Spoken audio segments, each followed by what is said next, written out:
아우토반이 있는데 자전거들이 한 개가 들어오게 되면은 아우토반의 전체 속도가 느려질 수밖에 없잖아요. 한 명 더 채용했을 때 더 속도가 빨라지는 것을 보장해 주지는 않더라고요. 가장 빠르게 움직일 수 있는 조직 구조가 무엇일까? 그때 소수정예로 회사를 만들어야 된다는 철학이 강하게 생겨나게 됐던 것 같고, 2025년도에 15명의 인원으로 150억 정도 수매출을 달성했습니다. 저희 다음 목표는 이제 30명으로 연이익 500억, 기업 가치는 약 1조 정도, 30명으로 충분히 가능하다고 생각을 하고 있고, 저희 팀 같은 경우는 제가 좋아 보이는 사람이 있어서 뽑자고 해도 팀원들 봤을 때 본인보다 뛰어나지 않다고 생각하면은 절대로 영입하지 않고 있습니다. 누군가 한 명이 워라밸을 추구하게 되면은 이 조직은 모두 다 워라밸이 추구하는 조직으로 변할 거예요. 높은 업사이드 만들고 더 많은 업사이드 가져가자, 그 정도로 저희는 인재 밀도에 대해서는 절대 타협을 하지 않고 있고, 저희 스페이스의 한정에서는 저희만큼 똑똑한 사람이 저희만큼 열심히 일하는 회사는 존재하지 않는다고 생각을 해요.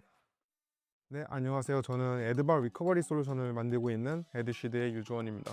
웹사이트가 에드블락으로 잃고 있는 손실을 복구해서 새로운 매출을 만들어드리는 서비스를 만들고 있습니다. 저희가 미국 진출을 시작했던 시점에는 한국에서 월에 한 1,000만 원 정도 되는 매출을 냈던 시점이었던 것 같고, 저희 2024년도에 미국 진출을 시작해서 미국 고객이 원하는 제품으로 처음부터 새로 만들기 시작을 했습니다. 2025년도 말에 15명으로 수매출 150억을 달성했습니다. 저희 지금은 이제 20명 정도까지 늘었고요. 인당 한 40억 정도를 복구했고, 수매출은 인당 약 10억 정도 달성했습니다.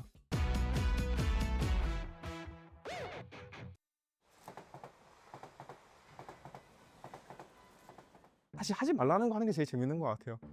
중학생 때 이제 우연찮게 해킹을 접하고 나서 원래 못하던 거를 가능하게 만드는 것들 해킹으로 하면 할 수 있었다 보니까 하고 싶었던 것들만 하면서 또 생활할 수 있을 것 같아가지고 뒷미국에 진학을 하게 되었고, 특기자 전형으로 입학을 했는데 천재 같은 친구들이 많이 있는 걸 봤어요. 동기였던 친구가 떠오르는데, 효준이라는 친구고 무작정 미국 넘어가서 이제 YC 된 어사이드라는 팀의 대표이고, 본인만의 방식으로 뭔가 성취할 수 있다는 것들을 보여주는 친구들이 많이 있어가지고 자극을 많이 받았고, 저렇게 해보고 싶다라는 생각을 많이 느꼈던 것 같아요. 사실 다들 대학을 갔던 것 같아요. 특이했던 다른 친구들도 결국은 대학을 진학을 해서, 동기 중에서는 거의 저만 안 갔던 것 같은데, 이제 프로그래밍을 시작해보니까 개발자로 좋은 커리어 만드신 분들이라든지 찾아갔을 때 다 무조건 대학을 가야 된다라는 얘기를 했던 것 같은데, 빠르게 성장할 수 있는 방법은 그냥 회사 들어가서 개발자로 일 시작하는 게 방법이고, 대학 학위 같은 것들이 불필요하다고 느꼈어요. 당장 내가 일을 시작을 할 수가 있는데 왜 4년이라는 시간을 학위를 따는데 여기다 보내야 되지? 부모님도 강하게 반대했고, 학교 선생님도 찾아와서까지 말릴 정도로 남들이 이게 가지 마라, 대학을 가지, 왜 이렇게 리스크한 선택을 하느냐, 저는 남들이 하지 말라고 하면은 더 하고 싶어 하는 아이였던 것 같아요. 바로 이제 고등학교 1학년 때부터 프리랜서 일을 시작하면서 작은 앱 개발하는 스타트업에 조인을 해가지고 시작을 하게 되었고요.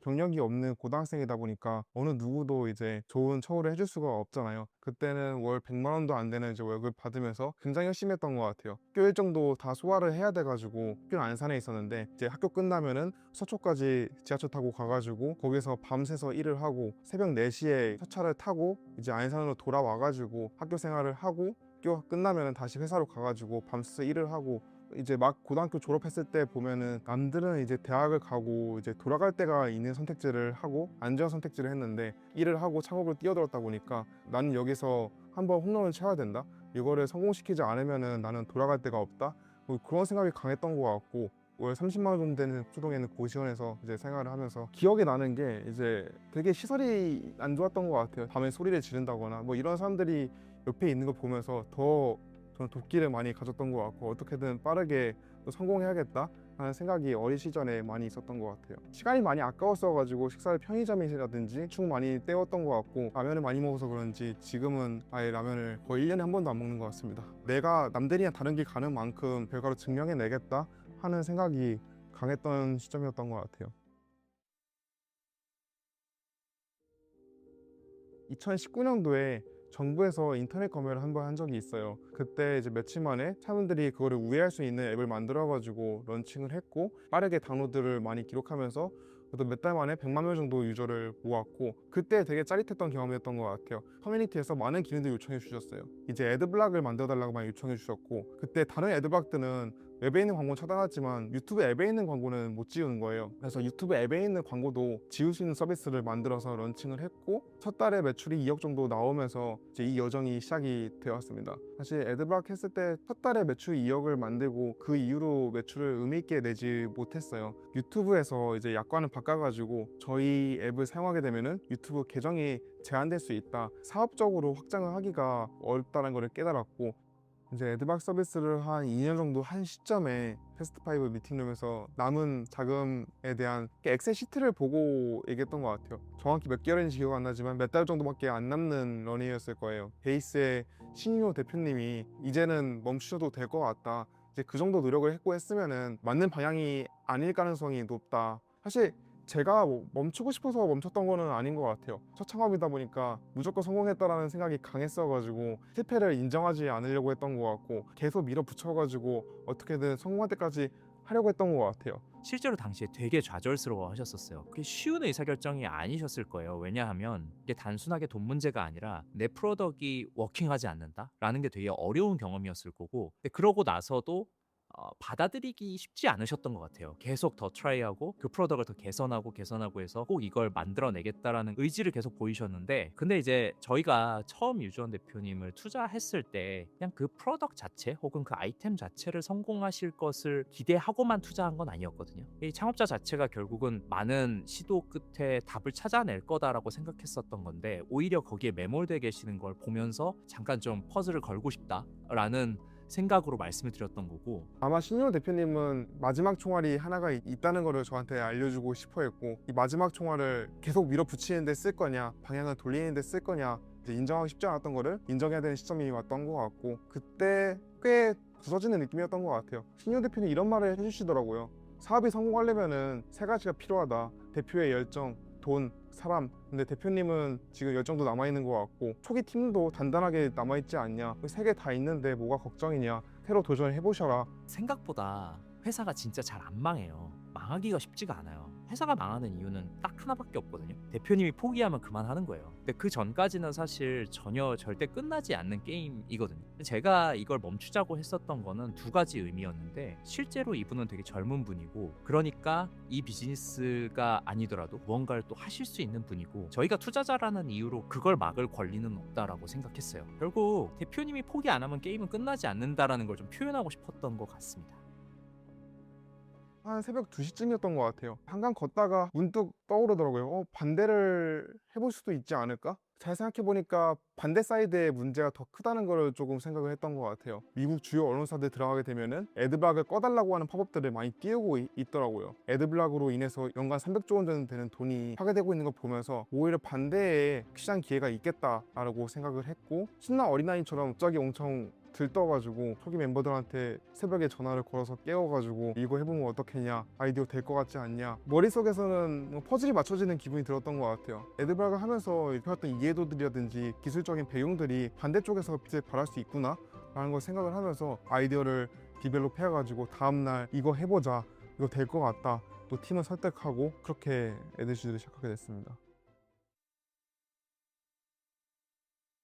저희가 미국 진출을 시작했던 시점에는 한국에서 월에 한 1,000만 원 정도 되는 매출을 냈던 시점이었던 것 같고 그 1,000만 원이 한 몇 년 동안 지지부진하게 이제 유지됐던 시점이었던 것 같아요. 한국에서는 아무리 더 열심히 해도 매출을 의미 있게 올리기 쉽지 않다라고 생각이 들었기도 했고 애드바 사용자도 대부분 다 해외에 있고 어떻게든 미국에 나가야 된다라고 생각을 했는데 제가 미국에 무작정 가가지고 처음부터 시작하기에는 영어부터 해가지고 시간이 오래 걸릴 것 같아요. 그래서 이거를 단축할 수 있는 방법이 무엇일까 고민하다가 내가 가지지 않고 있는 영어라든지 세일즈 역량을 가지고 있는 코파운더가 있으면은 해결할 수 있을 것 같다라고 생각을 해가지고 조금 늦게 코파운더를 찾고 시작하게 되었고요. 그래서 더스틴 같은 경우는 더스틴이 생각했을 때 에드슈드가 미국에서 가능성이 있고 성공시킬 수 있겠다라는 스스로 확신을 얻었던 것 같아요. 근데 사실 그때는 잘 모르기 때문에 왔던 것 같아요. 그때 스스로 한 1년이면은 매출 100억 금방 만들 수 있지 않을까? 나이브하게 조인했던 것 같은데 첫 2년 동안은 아무 매출도 내지 못했고 스타트업의 언어라든지 스타트업에서 일하는 방식이라든지 익혀 나가는데도 한 2년이 걸렸던 것 같고 지금은 미국에서 이제 엄청 훌륭하게 세일즈를 잘 해주셨고 덕분에 지금 이런 성과들을 만들 수 있게 되었습니다. 한국에서 한 애니얼 1밀리언 정도 나는 시점까지 제가 한국에서 계속 했던 것 같아요. 근데 그때 신이호 대표님이 불러가지고 얘기를 해주시더라고요. 매출이 다 미국에서 나오고 있는데 왜 대표님 한국에 계시냐, 당장 미국 가셔야 된다. 근데 저는 그때 회사도 돈이 얼마 없으니까 미국 가면 비용도 많이 들고, 내가 지금 미국 가는 게 맞나? 내가 영어도 안 되고 가서 할 수 있는 게 맞을까 싶었는데, 신이호 대표님은 그럼에도 불구하고 무조건 가야 된다라고 얘기를 해주셨어요. 그때부터 쭉 미국에 있기 시작을 했고요. 한국에는 시장이 없다는 게 검증이 된 거거든요. 미국에는 우리가 에너지를 그렇게 쓰지 않았는데도 좋은 성과가 나오기 시작했다는 게 검증되고 있는 상태인데, 월 1,000만 원 혹은 월 한 3, 4천만 원 정도의 매출 정도면 유지원 대표님 같이 정말 죽을 고비 혹은 망할 고비를 몇 번 넘기신 분들은 엄청난 안정감을 주거든요. 번영하거나 성장하는 데는 진짜 큰 허들이 되곤 하죠. 내가 성장하는 데 있어서 방해될 만한 요소들이 등장하기 시작한, 딱 먹고 살게 된 상황일 때 누군가는 말해줘야 된다고 생각했어요. 투자자가 푸시한 거죠. 솔직히 푸시한 거고, 그래서 사실 제가 미국 나가시면 좋겠어요 라고 말씀드린 것보다 더 인상적인 건 뭐냐면, 한 2주일도 안 돼서 이미 미국에 가 계셨다는 게 훨씬 더 임팩트 있는 일이죠. 저는 미국에서 공부해보거나 그런 적이 없다 보니까 아예 처음 넘어왔을 때 사실 뭐 스타벅스에서 커피 주문한 것도 어려웠던 것 같아요. 그때는 아무리 얘기해도 못 알아듣더라고요. 그래서 미국에는 아이스 아메리카노가 없는 건가? 처음부터 소득이 있지 않았어요. 처음에는 현타 진짜 많이 왔고요. 아니, 다들 지금 한국에서 팀원들 개고생하고 있고 그걸 만들고 있는데, 대표라는 사람은 지금 미국 와가지고 언어도 안 되면서 삽질하고 있고, 고객들 만나려고 하는데 고객도 잘 안 만나고 캔슬 당하고 무시당하고 그러고 있으니까 내가 지금 뭐 하는 건가? 이런 현타들이 진짜 많이 겪었던 것 같고요. 근데 방법이 없다 보니까 계속 꾸준히 했던 것 같아요. 그때는 미팅이라기보다는 그냥 무작정 사람들 붙잡고 그냥 얘기를 많이 했던 것 같아요. 일단은 영어 늘리려고 루마라는 데 들어가가지고 이벤트들 닥치는 대로 다 가가지고 개발자든 뭐 VC든 붙잡고 얘기하는 것부터 연습을 했고, 어떻게 네트워킹 하는지 그런 문화적인 것부터 배워나가기 시작했던 것 같고, 고객들 영업을 컨퍼런스에서 많이 이루어져요. 컨퍼런스 같은 데 가면 스키장을 이제 빌려가지고 스키 타면서 영업을 해야 된다거나, 아니면 수영장에서 풀파티를 하면서 영업해야 되는 사람들이 오는데, 한국 정서를 가지고 있는 사람 입장에서는 이제 그런 환경이 익숙하지 않다 보니까 그런 환경에서 네트워킹을 하고 세일즈를 하는 게 되게 어려웠던 것 같고, 재미있는 거는 이제 제가 미국 가가지고 뭐 세일즈 성과를 이렇게 많이 만들거나 그러지 않았음에도 불구하고 대표가 미국에 있는 것만으로도 회사의 포커스가 모두 미국에 되다 보니까 신기하게도 미국 매출이 계속 성장을 했어요. 제가 삽질하고 있음에도 불구하고 같이 여기 집중하는 것만으로도 미국에서 성과들이 나오기 시작을 하고, 온라인으로만 메일 보내고 하면은 이들도 외국 회사인 걸 생각하고 신뢰가 안 가는데, 공동 창업자나 공동 대표가 계속 몇 년 동안 수학이 없어도 모든 컨퍼런스 찾아다니면서 계속 애드시드라는 거 하고 있다, 우리 제품이 더 좋고 하니까 써달라 계속 말하고 다녔고, 이거를 몇 년을 꾸준히 하니까 그제서야 써주는 사람들이 생겨나기 시작하더라고요. 근데 저희가 그 기회를 봐봤을 때 어떻게든 경쟁사보다 3배, 10배 이상 좋아야 된다, 좋은 제품 만드는 데 집중했던 것 같고, 실제로 경쟁사보다 3배, 5배 이상 성과를 만들어 주면서 신뢰를 만들어 나가고, 거의 입으로 얘기하는 게 아니라 고객들 입으로 이게 정말 된다는 게 나오는 데까지 시간이 걸리는 것 같고, 땅 따먹기 게임이라고 저희는 바라보고 있어요. 압도적으로 몇 배 이상에 대한 가치를 제공해 줄 때 고객이 움직이기 시작했거든요. 중요한 땅들 위주로 땅을 다 선점하고 있으면은 저희 고객을 이제 뺏기지 않을 거라고 생각을 하고 있고, 저희가 한국에서는 결국은 조중동 이런 뜻들을 이제 확보하는 게 저희의 목표였는데, 근데 이걸 확보했을 때 저희가 얼마 정도 매출을 낼 수 있을까를 계산을 하고 머릿속에 가지고 있잖아요. 근데 미국에서 작은 고객들을 온보딩 했는데 그 숫자에 대한 매출이 나오는 거를 보면서, 이게 한국 시장이 작다고 많이 들었는데 진짜 작고 미국이 정말 시장이 크구나, 미국에 무조건 가야 된다라는 확신을 가졌던 것 같습니다. 처음 에듀지 시작하고 나서 또 1년은 매출을 못 만든 것 같아요. 그때 또 돈이 다 떨어져서야 또 이제 내가 잘못된 방향으로 갔구나, 저희가 제품도 드랍하고 5명, 6명 되는 핵심 인력들만 남기고 구조조정을 하고 매체 만족할 수 있는 적정한 복구율에 연동하기 쉬운 제품을 만들면서 고객들이 하나씩 생겨나기 시작했던 것 같아요. 구조조정한다는 의미는 사람을 늘렸지만 회사는 그만큼 성과를 내지 못한다는 얘기잖아요. 오히려 구조조정 이후에 빠르게 움직여가지고 회사를 살려내는 경험들을 해보면서 그때 소수정예로 회사를 만들어야 된다는 철학이 강하게 생겨나게 됐던 것 같고, 속도가 제일 중요하다고 생각을 해요. 그로스 레이스를 계속 유지하고 더 성장을 가파르게 하기 위해서는 더 빠르게 움직여야 되는데, 예를 들어서 뭐 아우토반이 있는데 자전거들이 한 개가 들어오게 되면은 아우토반의 전체 속도가 느려질 수밖에 없잖아요. 한 명 더 채용했을 때 더 속도가 빨라지는 것을 보장해주지는 않더라고요. 가장 빠르게 움직일 수 있는 조직 구조가 무엇일까? 소수의 일을 열심히 하는 사람들이 모여가지고 효과적인 에너지 냈을 때가 빠르게 성장할 수 있는 방법이라고 생각을 해가지고, 지금도 사람을 뽑는 데 있어가지고는 굉장히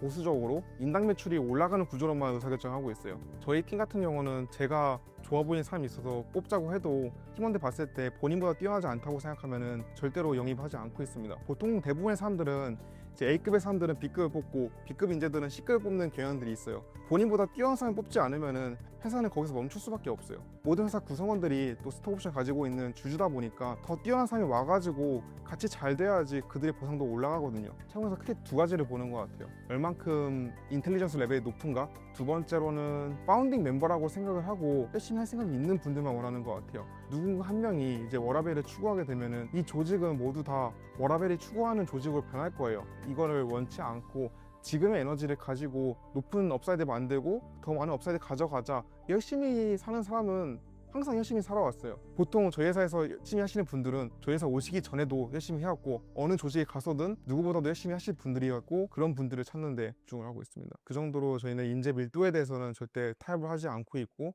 저희 스페이스의 한정에서는 저희만큼 똑똑한 사람이 저희만큼 열심히 일하는 회사는 존재하지 않는다고 생각을 해요. 그렇기 때문에 저희가 빠르게 치고 나갈 수 있는 거고, 여기서 1등 할 수 있다고 믿는 이유가 그게 제일 크고요. 사실 지금 저희가 이 적은 인원으로 매출 많이 낼 수 있는 것도 AI 덕분이라고 저희는 생각을 하고 있고, 세상이 이미 변했다고 생각을 해요. 그 세상에서 저희가 이제 경쟁력을 가지기 위해서는 업무의 시작부터가 AI가 되어야 된다고 생각을 하고 있어요. 기존에 있던 거에 AI를 잘 써가지고 효율을 높이는 게 아니라 AI로 워크플로우가 만들어지고 전환이 돼야 되는데, 최종 의사결정 하는 사람이 AI를 제대로 쓰지 않으면은 계속 관성대로 갈 수밖에 없는 것 같아요. 저희 회사에서는 제가 되게 적극적으로 AI 쓰려고 하고 있고, 매일 AI로 뭔가를 자동화해서 팀에 보여주고 기존에 일하던 방식을 대체하고, 그런 것들을 계속 해나가면서 실험을 하고 있습니다.